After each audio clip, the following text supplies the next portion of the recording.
Before it even came out, Batman v Superman Dawn of Justice was already doomed. From bad marketing choices like revealing Wonder Woman and unveiling the film's plot twist in Doomsday months before the movie even came out.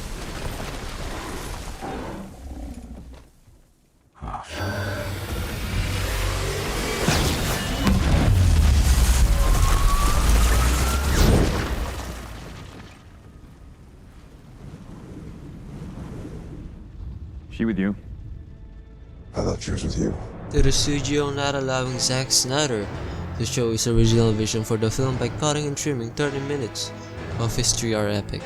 The results of that we'll get into later, but the point is, this movie had a stressful post-production and those mistakes in some degree caused the quality of this movie to decrease. To elaborate further, just imagine how much minds would explode if the appearance of Wonder Woman in Doomsday for the first time in the big screen were actually a surprise.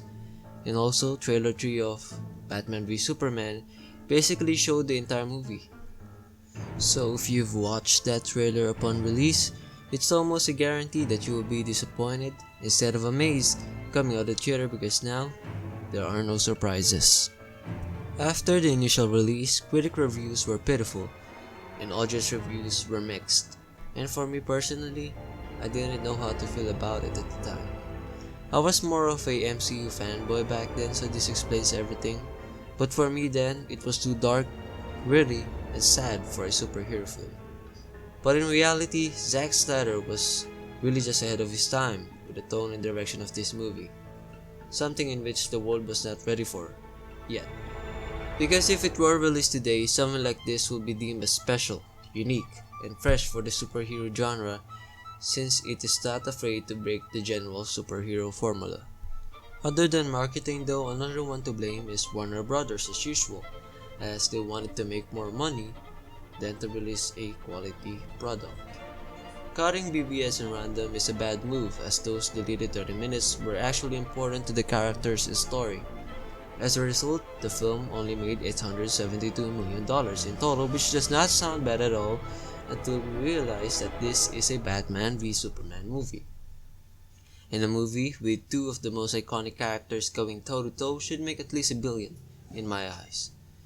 But it didn't after a word of bad critic responses spread to the public. Just imagine how much more they would earn if they had spared 30 minutes and a more positive review from Rotten Tomatoes. Now, to the movie itself. A common problem people have with this film is that Batman kills. But the thing people fail to understand is that is the point. This is a Batman that has seen it all. A Batman that is old, tired, and does not give a damn anymore because of everything he's been into. A Batman that is changing.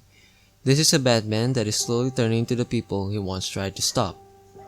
This is a angry Batman because all the people he cared about are gone, with his parents, Jason Todd, and he's seen others turn bad. He has the power to wipe out the entire human race, and if we believe there's even a 1% chance that he is our enemy, we have to take it as an absolute certainty. And we have to destroy him. But he is not our enemy. Not today. 20 years in Gotham, Alfred. We've seen what promises are worth. How many good guys are left? How many stayed that way? And also, Batfleck is a great Bruce Wayne. The Luthor Party alone proves that on how quickly he changes how he communicates from Batman to Bruce Wayne. May I help you, Mr. Wayne? I just thought the bathroom was down here. I must have. That last martini was too many, I think. Men's room's upstairs. Great. I'm okay. I like those shoes. I can't stay down here, Alfred. Go upstairs and socialize. Some young lady from Metropolis will make you honest. This Batman is feared by citizens and criminals, which works well with the plot of Superman trying to stop Batman.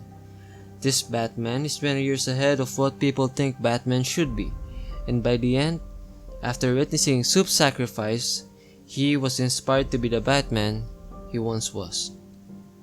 Superman in this one is still years away from the usual bright and smile to the camera Boy Scout we all know and love. This is a version of Superman that explores more on how the real world would react to Superman and how he would be affected by it. The world was not ready yet, and it did affect him. so much so that he was mixed on whether he should still do it or not. It's only after his sacrifice when the world accepted him and the concept of metahumans saving the world. Snyder did not get Superman wrong in this one. This is just a Superman that has not been seen in the big screen before, and that's why it feels wrong, but it isn't. I actually love it. Man of Steel and BVS tried to humanize Superman, and it's a fresh of breath air the character needed after nearly 3 decades of sticking with one version of him on the big screen. And also, they did him dirty in the theatrical cut. Most of his scenes were left in the cutting room floor, which is sad since it made most of his motivations and intentions unclear. Now to the most misunderstood scene in cinema history. The Martha scene is actually a genius move. Bruce has always envisioned Superman as a threat to humanity, and when Martha is said by Clark, it was the last thing he would ever accept from an alien being, a human name. And it also gives Bruce a second chance of moral redemption to save a mother, something he couldn't do when he was only a child. There you go. If you still don't understand it by now, you should replay this part again. It's a lot deeper than what people think. And the reason on why I love this Marty scene so much is because it allows people to have interpretations of their own, and mine is just one of many. And also for me, the soundtrack for this film is the best ever made. To both Hans Zimmer and Junkie XL, props to both of you. About Eisenberg's Luthor, this one really comes down to personal preference. But for me, I have no problem with it. I like it. Ah, ahoy, ahoy! No, man. A whale! Ah. Ah, yes. Yes. The red capes are coming. The red capes are coming. Blah, blah, blah.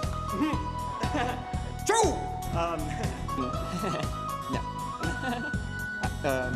No, what am I? Boys! Ow! Wow! Is that good?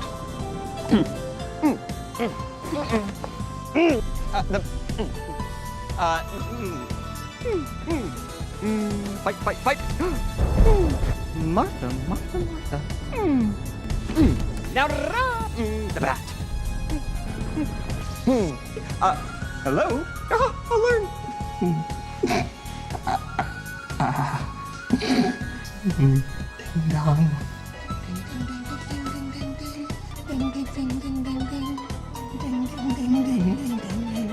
It's a perfect representation of what a young, smart, and obsessed billionaire would be nowadays. Once again, this one is really subjective and therefore I won't touch on it much. But if I hear someone say that it's not comic accurate again, please read Superman's Secret Origins. In there you will learn that Eisenberg's Luthor is actually comic accurate. WB put a lot of pressure to Zack Snyder by asking him to make a Batman v Superman movie, a Batman solo film, a Wonder Woman introduction, Justice League introduction, and to make room for sequels and the Death of Superman storyline. It seems a lot, but Snyder did a really great job. But with all that cropped down to 2 hours 30 minutes ain't gonna do it, so that explains the pacing issues and it being convoluted. So at all costs, watch the Ultimate Edition. It fixes virtually every problem the theatrical cut has. For me, this is the best DCEU film ever, and I think it always will be. It isn't afraid to be different, it's unique, and it did a lot of things while maintaining quality. The Death of Superman has weight, Batman is at its best here, and it gave us one of the best third acts in the history of cinema. And I'm not even mentioning Larry Fong's cinematography yet. The deep lores, meanings, and questions this film explores. So, if you dislike this film, please give it another chance. It took me dozens of rewatches to love this film like this and others. You don't see all those video essays for no reason. And therefore, I close my case on why Batman v Superman is the best DCEU film and it always will be. It deserves more respect and a re-evaluation from Rotten Tomatoes. That's about it for me. Start the Snyderverse.